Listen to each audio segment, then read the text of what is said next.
भारत माता की, भारत माता की। मंच पर उपस्थित उत्तर प्रदेश के मुख्यमंत्री श्रीमान योगी आदित्यनाथ जी, उप मुख्यमंत्री श्रीमान केशव प्रसाद मौर्य, भारतीय जनता पार्टी के प्रदेश अध्यक्ष और विधान परिषद के सदस्य श्रीमान भूपेंद्र चौधरी जी, उत्तर प्रदेश सरकार के सभी आदरणीय मंत्रीगण, सांसदगण, अन्य महानुभाव और आजमगढ़ के मेरे प्यारे भाई और बहनों,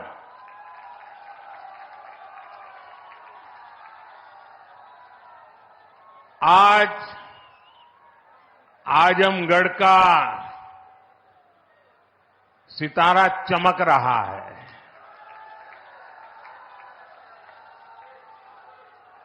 एक जमाना था जब दिल्ली से कोई कार्यक्रम हो और देश के अन्य राज्य उसके साथ जुड़ते थे।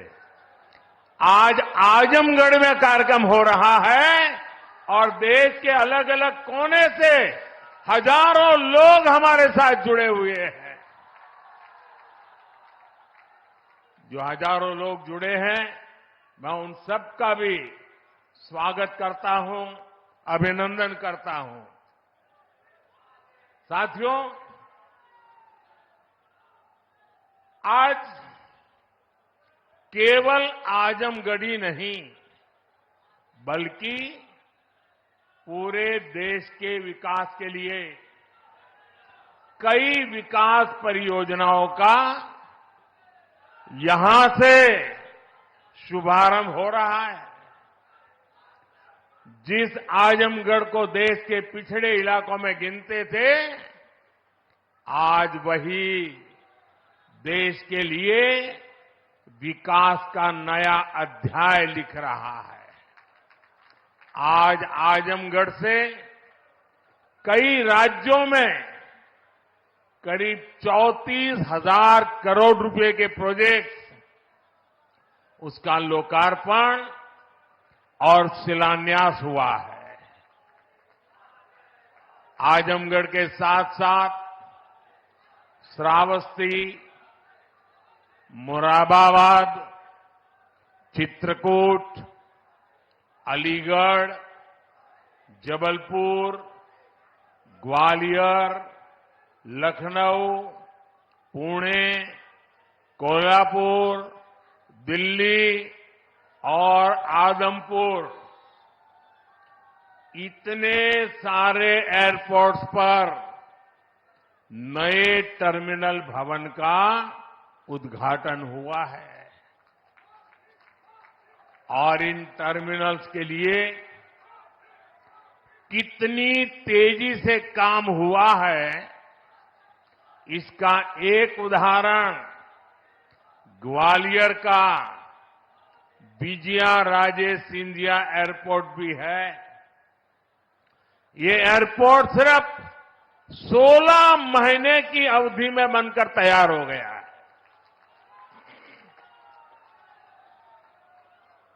आज कडप्पा, बेलगावी और हुबली, ये 3 हवाई अड्डों पर नए टर्मिनल भवनों का शिलान्यास भी किया गया है। ये सारे प्रयास देश के सामान्य मानवी के लिए हवाई जहाज की यात्रा को और ज्यादा सहज और सुलभ बनाएंगे। लेकिन साथियों, आप देखिए, पिछले कई दिनों से मेरे समय की मर्यादा के कारण मैं एक ही स्थान पर से देश के अनेकों प्रोजेक्ट का लोकार्पण कर रहा हूं। और जब लोग सुनते हैं कि देश में एक साथ इतने एयरपोर्ट, एक साथ इतने रेलवे स्टेशन, एक साथ इतने हवाई अड्डे, एक साथ इतने आईआईएम, एक साथ इतने एम्स, लोग अचरज हो जा रहे हैं। और कभी कभी पुरानी जो सोच रहती थी ना, तो इसको भी उसी चौखट में बिठाते हैं और क्या कहते हैं, अरे भाई ये तो सब चुनाव का मौसम है ना। अरे मेहरबान, चुनाव के मौसम में पहले क्या हुआ करता था? पहले की सरकारों में बैठे हुए लोग जनता की आंख में धूल झोंकने के लिए घोषणाएं कर देते थे। कभी कभी तो इनकी हिम्मत इतनी होती थी कि पार्लियामेंट में भी रेलवे की नई नई योजनाएं घोषित कर देते थे। बाद में कोई पूछने वाला नहीं। और जब मैं एनालिसिस करता तो 35 साल पहले घोषणा हुई। कभी चुनाव के पहले पत्थर गाड़ देते थे आकर के, फिर खो जाते थे। पत्थर भी खो जाते थे, नेता भी खो जाते थे। यानी सिर्फ घोषणाएं होना। और मुझे याद है जब 2019 के वर्ष में मैं कोई भी योजना घोषित करता था या शिलान्यास करता था, तो पहला हेडलाइन यही बनता था कि देखो भाई ये तो चुनाव है इसलिए हो रहा है। आज देश देख रहा है मोदी दूसरी मिट्टी का इंसान है।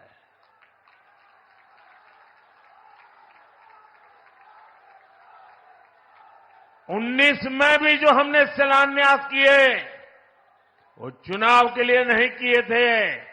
आज उसको धरातल पर उतरते हुए देख सकते हैं, उद्घाटन कर चुके हैं। और आज 24 में भी कोई मेहरबानी करके इसको चुनाव के चश्मों से न देखें। ये विकास की मेरी अनंत यात्रा का अभियान है और मैं 2047 तक देश को विकसित भारत बनाने के संकल्प के लिए तेज गति से दौड़ रहा हूं, तेज गति से देश को दौड़ा रहा हूं। दोस्तों,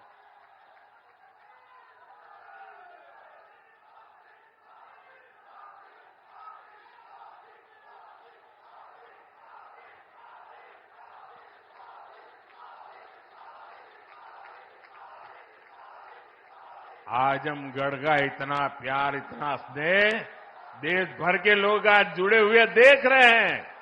आपका ये उत्साह देख रहे हैं। और मैं देख रहा हूं पीछे जितने लोग अंदर पंडाल में हैं उससे ज्यादा धूप में तप रहे हैं। भैया ये प्यार अद्भुत है।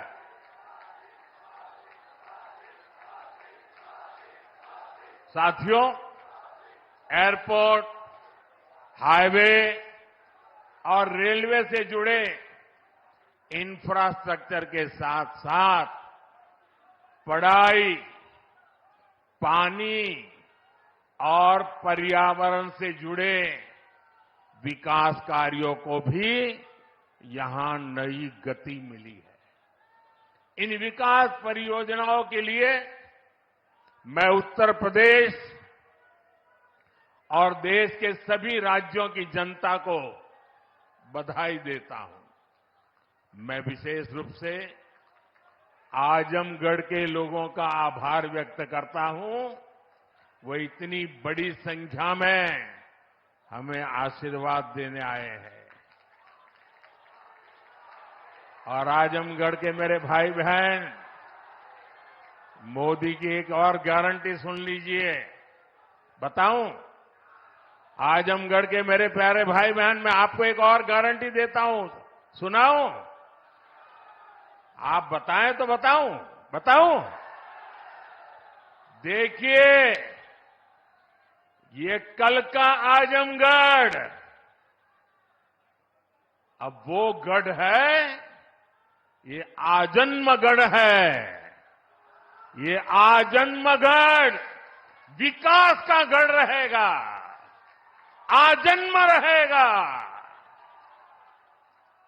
अनंत काल तक ये विकास का गढ़ बना रहेगा। ये मोदी की गारंटी है। दोस्तों, साथियों, आज आजमगढ़ में एक नया इतिहास लिखा जा रहा है। यहां से लेकर विदेश तक जे भी आजमगढ़ का रहे वाला हो, सबके आज बहुत खुशी मिलत हुई। ये पहली बार नहीं हो। एकरे पहले जब हम पूर्वांचल एक्सप्रेसवे का उद्घाटन कईनी तो आजमगढ़ के सब आदमी कहत रहे कि अब लखनऊ में जहाज से उतर के हमन यहां 2.5 घंटा में आ जाब। अब तो आजमगढ़ में आपन जहाज उतरे का ठिकाना हो गेल। एकरे अलावा मेडिकल कॉलेज और यूनिवर्सिटी बनने के कारण पढ़ाई और दवाई के इंतजाम के लिए भी बनारस जाए का जरूरत कम पड़ी। साथियों, आपका ये प्यार और आजमगढ़ का ये विकास जातिवाद, परिवारवाद और वोट बैंक के भरोसे बैठे इंडी गठबंधन की नींद उड़ा रहा है। पूर्वांचल ने दशकों तक जातिवाद और तुष्टीकरण की राजनीति देखी है और पिछले 10 वर्षों में ये क्षेत्र विकास की राजनीति भी देख रहा है और 7 साल से योगी जी के नेतृत्व में उसे और गति मिली है। यहां के लोगों ने माफिया राज और कट्टरपंथ के खतरों को भी देखा है और अब यहां की जनता कानून का राज भी देख रही है। आज यूपी में अलीगढ़, मुरादाबाद, चित्रकूट और श्रावस्ती में जैसे जिन शहरों को नए एयरपोर्ट टर्मिनल्स मिले हैं, उन्हें कभी यूपी का छोटा और पिछड़ा शहर कहा जाता था। उनकी कोई पूछने वाला नहीं था। अब यहां भी हवाई सेवाएं शुरू हो रही हैं क्योंकि इन शहरों में तेजी से विकास हो रहा है। यहां औद्योगिक गतिविधियों का विस्तार हो रहा है। जिस तरह हमारी सरकार जन कल्याण की योजनाओं को मेट्रो शहरों से आगे बढ़ाकर छोटे शहरों और गांव देहात तक ले गई, वैसे ही आधुनिक इंफ्रास्ट्रक्चर के काम को भी हम छोटे छोटे शहरों तक ले जा रहे हैं। छोटे शहर भी अच्छे एयरपोर्ट, अच्छे हाईवेज के उतने ही हकदार हैं जितने ही बड़े मेट्रो शहर हैं। और भारत में जो तेजी से अर्बनाइजेशन हो रहा है, उसका जो प्लानिंग 30 साल पहले होना चाहिए था, वो नहीं हुआ। हम उसी को ध्यान में रखते हुए आज टियर 2, टियर 3 सिटी उनकी ताकत बढ़ा रहे हैं ताकि अर्बनाइजेशन रुके नहीं और अर्बनाइजेशन एक अवसर बन जाए, उस दिशा में हम काम कर रहे हैं। सबका साथ, सबका विकास का यही विजन डबल इंजन की सरकार का मूल मंत्र है। साथियों, आज आजमगढ़, मऊ और बलिया को कई रेलवे प्रोजेक्ट्स की सौगात मिली है। इसके अलावा आजमगढ़ रेलवे स्टेशन का भी विकास किया जा रहा है। सीतापुर, शाहजहांपुर, गाजीपुर, प्रयागराज, आजमगढ़ और कई दूसरे जिलों से जुड़ी रेल परियोजनाओं का लोकार्पण और शिलान्यास भी हुआ है। प्रयागराज रायबरेली, प्रयागराज चकेरी और शामली पानीपत समेत कई हाईवेज का लोकार्पण शिलान्यास भी अभी अभी मैंने किया है। प्रधानमंत्री ग्राम सड़क योजना के तहत 5000 किलोमीटर से ज्यादा सड़कों का लोकार्पण हुआ है। ये बढ़ती हुई कनेक्टिविटी पूर्वांचल के किसानों के लिए, यहां के नौजवानों और उद्यमियों के लिए एक सुनहरा भविष्य लिखने जा रही है। साथियों, हमारी सरकार की प्राथमिकता है कि किसानों को उनकी उपज का सही दाम मिले। आज पहले की तुलना में कई गुना बढ़ी हुई एमएसपी दी जा रही है। गन्ना किसानों के लिए भी इस साल लाभकारी मूल्य में 8% की वृद्धि की गई है।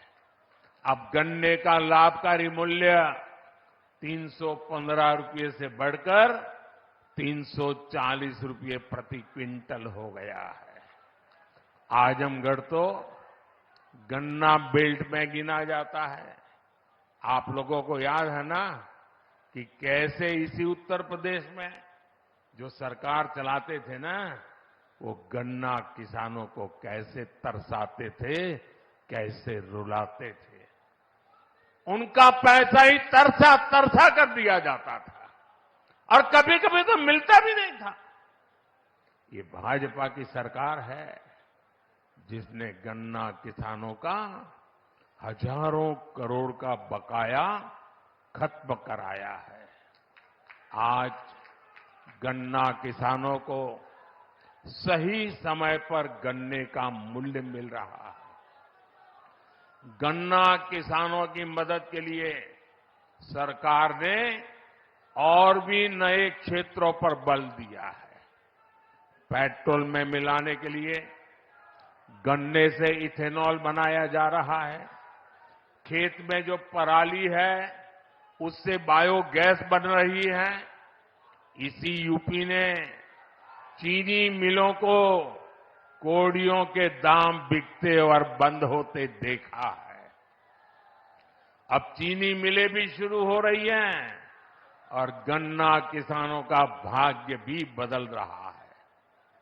केंद्र सरकार जो पीएम किसान सम्मान निधि दे रही है, उसका लाभ भी यहां के किसानों को मिला है। अकेले आजमगढ़ के ही करीब 8 लाख किसानों को पीएम किसान सम्मान निधि के 2000 करोड़ रुपए मिले हैं। साथियों, इतने बड़े स्तर पर विकास की इतनी तेज रफ्तार तभी मुमकिन होती है जब सरकार सही नियत और ईमानदारी से काम करती है। भ्रष्टाचार में डूबी परिवारवादी सरकारों में इतने बड़े पैमाने पर विकास कार्य असंभव था। पिछली सरकारों में आजमगढ़ और पूर्वांचल ने पिछड़ेपन की तकलीफ ही नहीं उठाई, बल्कि इस दौर में यहां की छवि खराब करने में भी कोई कमी नहीं छोड़ी गई। और योगी जी ने अभी बहुत बढ़िया वर्णन किया है, इसमें रिपीट नहीं कर रहा हूं। जिस तरह पहले की सरकारों में यहां आतंक को, बाहुबल को संरक्षण दिया गया, वो पूरे देश ने देखा है। इस परिस्थिति को बदलने के लिए यहां के युवाओं को नए अवसर देने के लिए भी डबल इंजन सरकार लगातार काम कर रही है। हमारी सरकार में यहां युवाओं के लिए महाराजा सुहेलदेव राज्य विश्वविद्यालय की नींव रखी गई, उसका शुभारंभ भी किया गया। आजमगढ़ मंडल के हमारे युवाओं को लंबे समय से शिक्षा से लिए बनारस, गोरखपुर या प्रयागराज जाना पड़ता था। बच्चों को दूसरे शहर पढ़ने के लिए भेजने पर मां बाप पर जो आर्थिक बोझ पड़ता है वो भी मैं समझता हूं।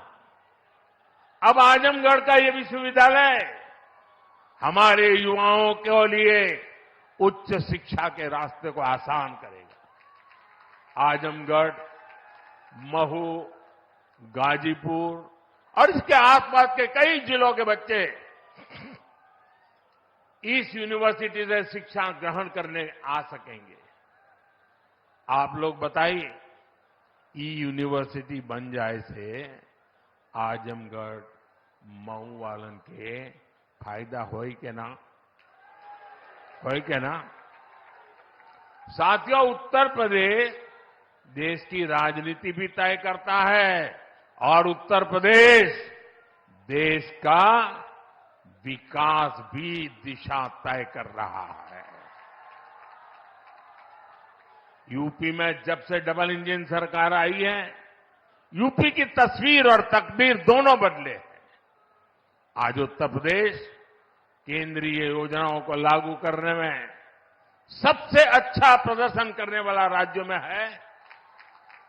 इसलिए मैं नहीं कह रहा हूं कि मैं उत्तर प्रदेश का सांसद हूं। आंकड़े बोल रहे हैं, हकीकत बता रही है कि आज उत्तर प्रदेश अग्रिम पंक्ति में आके खड़ा हो गया है। बीते वर्षों में डबल इंजन की सरकार ने उत्तर प्रदेश में लाखों करोड़ रुपए के विकास कार्य कराए हैं। इससे न सिर्फ यूपी का इंफ्रास्ट्रक्चर बदला है, बल्कि युवाओं के लिए लाखों नए अवसर बने हैं। आज यूपी की पहचान रिकॉर्ड मात्रा में आ रहे निवेश से हो रही है। आज यूपी की पहचान ग्राउंड ब्रेकिंग सेरेमनी से हो रही है। आज यूपी की पहचान एक्सप्रेसवे के नेटवर्क और हाईवे से हो रही है। यूपी की चर्चा अब बेहतरीन कानून व्यवस्था को लेकर हो जाती है। अयोध्या में भव्य राम मंदिर का जो सदियों पुराना इंतजार था, वो भी पूरा हो गया है। अयोध्या, बनारस, मथुरा और कुशीनगर के विकास के इससे यूपी में पर्यटन भी बहुत तेजी से बढ़ा है। उसका लाभ पूरे राज्य को मिल रहा है और यही गारंटी 10 साल पहले मोदी ने दी थी। आज आपके आशीर्वाद से वो गारंटी पूरी हो रही है। साथियों, उत्तर प्रदेश जैसे जैसे विकास की बुलंदियों को छू रहा है, तुष्टीकरण का जहर भी कमजोर पड़ रहा है। पिछले चुनाव में आजमगढ़ की जनता ने भी दिखा दिया कि परिवार के लोग जहां अपना गढ़ समझते थे, वो दिनेश जैसा एक नौजवान उसे ढहा देता है। इसलिए परिवारवादी लोग इतने बौखलाए हुए हैं, आए दिन मोदी को लगातार गाली दे रहे हैं। ये लोग कह रहे हैं कि मोदी का अपना परिवार नहीं है। ये लोग भूल जाते हैं कि मोदी का परिवार देश की 140 करोड़ की जनता, ये मोदी का परिवार है। और इसलिए आज हिंदुस्तान के हर कोने से आवाज हो रही है, हर कोई कह रहा है, मैं हूं, मैं हूं, मैं हूं, मैं हूं। इस बार भी यूपी की पूरी सफाई में आजमगढ़ को पीछे नहीं रहना है। और मैं ये जानता हूं मैं ये अच्छी तरह जानता हूं कि आजमगढ़ जौन चा जाला ऊ कर लेवला। इसलिए मैं इस धरती से यही आह्वान करता हूं, जो देश कह रहा है, जो उत्तर प्रदेश कह रहा है, जो आजमगढ़ कह रहा है, उसी का मैं आह्वान करता हूं, अब की बार 400 पार, अब की बार, अब की बार, अब की बार, अब की बार आज के विकास कार्यों के लिए सभी क्षेत्रों के लोगों को मेरी ढेर सारी शुभकामनाएं हैं। इतने सारे विकास कार्य आजमगढ़ के इतिहास की पहली घटना है। ये विकास का उत्सव है। मैं आप लोगों से एक आग्रह करता हूं, मेरी बात मानोगे? सब लोग जरा पूरे आवाज से बताइए तो मैं बताऊं। मेरी बात मानोगे? करोगे? अच्छा, ऐसा करते हैं, पहले अपना मोबाइल फोन बाहर निकालिए। मोबाइल फोन बाहर निकाल करके उसकी फ्लैश लाइट चालू कीजिए। सबके सब अपने मोबाइल की फ्लैश लाइट चालू करें। इधर मंच वाले भी करें अगर मोबाइल फोन रखते हैं तो। सबके सब अपने मोबाइल फोन की फ्लैश लाइट चालू कीजिए। देखिए, ये विकास का उत्सव है। ये है विकास का उत्सव। ये है विकसित भारत का संकल्प। ये है विकसित आजमगढ़ के विकास का संकल्प। मेरे साथ बोलिए, भारत माता की, भारत माता की, भारत माता की। बहुत बहुत धन्यवाद।